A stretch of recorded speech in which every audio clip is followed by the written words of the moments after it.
నమస్తే. ఎస్ఆర్ మీడియాకి స్వాగతం. ప్రధానమంత్రి వికసిత్ భారత్ రోజ్గార్ యోజన ప్రోత్సాహక నగదు పంపిణీ కార్యక్రమాల్లో ముఖ్య అతిథిగా ఎంపీ కలిశెట్టి పాల్గొన్నారు.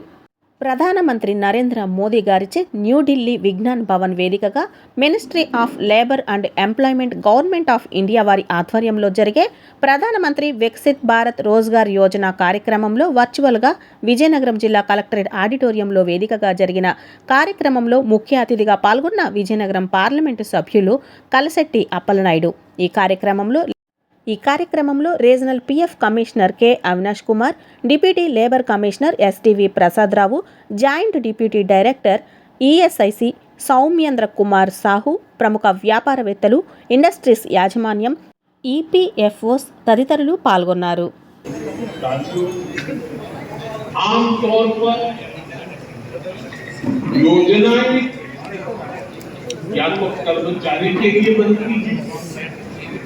या तो फिर उद्योगों के लिए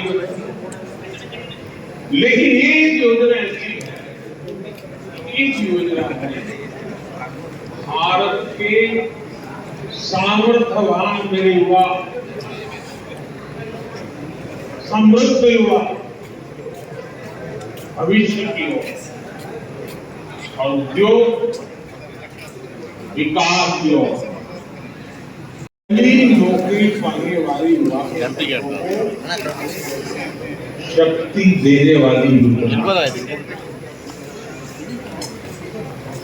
ये युवा और उद्योगों के बीच एक मजबूत सेतु बनाने वाली योजना। आमतौर पर योजनाएं या तो कर्मचारी के लिए बनती है या तो फिर उद्योगों के लिए बनती है, लेकिन ये योजना ऐसी है, इस योजना में भारत के सामर्थ्यवान मेरे युवा, समृद्ध युवा भविष्य की ओर और उद्योग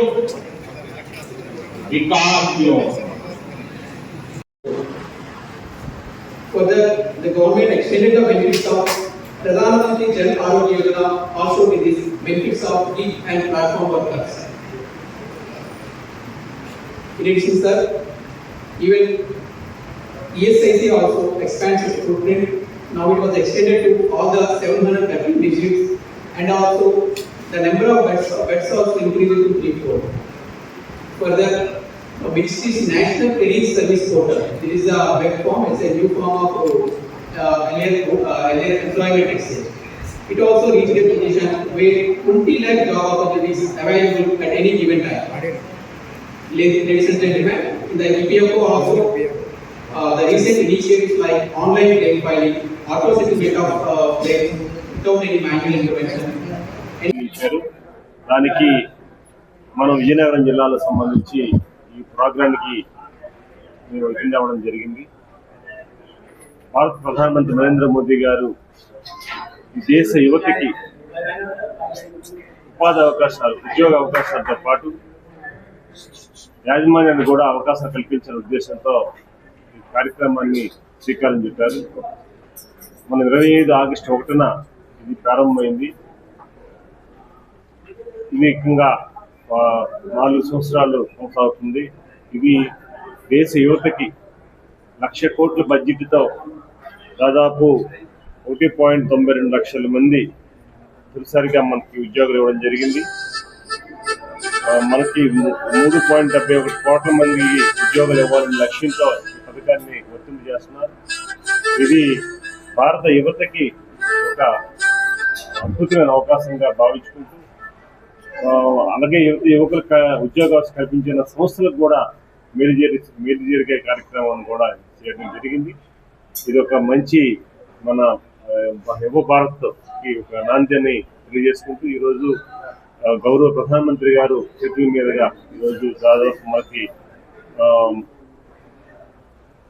1,00,000 మందికి అంటే దాదాపు ఇప్పుడు వారి చేతుల మీదుగా 15 లక్షల మందికి ఉద్యోగ అవకాశాలు కల్పించారు. దీనికి ప్రధానంగా వారికి భారత యువత తరఫున ధన్యవాదాలు తెలియజేసుకుంటూ, అదే సమయంలో మన విజయనగరం జిల్లాకు సంబంధించి మనకి దాదాపు 4,000 మందికి ఉద్యోగాలు కల్పించారనేది ఒక నివేదిక ఉంది. దీనిని కూడా స్వాగతిస్తూ భవిష్యత్తులో కూడా యువతకి ట్రైనింగ్ ప్రోగ్రాం ద్వారా, ఇప్పుడు నేను అదే వారితో మాట్లాడుతూ చెప్తున్నా, ట్రైనింగ్ ప్రోగ్రాం ద్వారా కూడా ఇంకా కూడా ఎంప్లాయ్మెంట్ కల్పించే ఉద్దేశంతో చేయమని చెప్పడం జరిగింది. దీన్ని సహకరిస్తున్న యాజమాన్యాన్ని కూడా మనస్ఫూర్తిగా ధన్యవాదాలు తెలియజేస్తున్నాను. Thank you. Jai Hind. Hi viewers, welcome to R star TV. నేను మీ విజ్జు. ప్రధాన మంత్రి రోజ్గార్ యోజన అయితే ఈరోజు అయితే PF commissioner, regional PF commissioner Avinash Kumar గారు ప్రధానమంత్రి వికసిత్ భారత్ రోజ్గార్ యోజన అనేది కేంద్ర ప్రభుత్వంలో ఉన్న ministry of labour and employment వాళ్ళు ప్రవేశపెట్టిన పథకం అండి.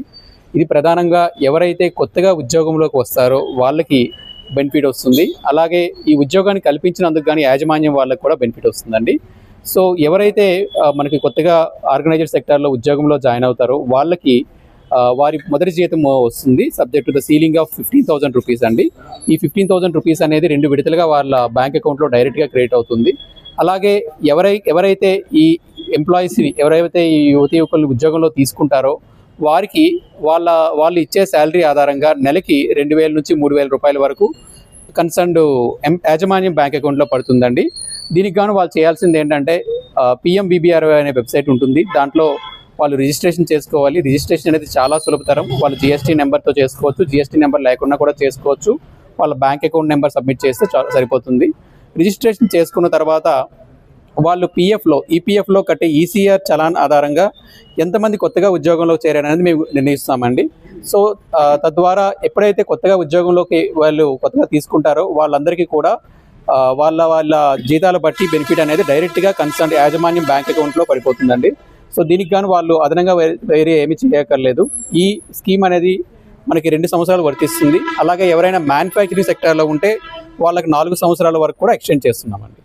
సో దీనిలో భాగంగానే ఈరోజు మనం న్యూఢిల్లీలో విజ్ఞాన్ భవన్లో ప్రధానమంత్రి గారి అధ్యక్షతన ప్రోగ్రాం జరిగింది. 2,400 కోట్ల అమౌంట్ గౌరవనీయ ప్రధానమంత్రి గారు డిస్పర్స్ చేశారు. అలాగే దేశవ్యాప్తంగా 200 కేంద్రాల్లో మనం ఇదే ప్రోగ్రాం నిర్వహించాం. దాంట్లో భాగంగానే ఈరోజు విజయనగరంలోని కలెక్టరేట్ ఆడిటోరియంలో కూడా గౌరవనీయుల మెంబర్ ఆఫ్ పార్లమెంట్ కే అప్పలనాయుడు గారి ఆధ్వర్యంలో మనం ఈ సభ జరగడం జరిగిందండి. Thank you.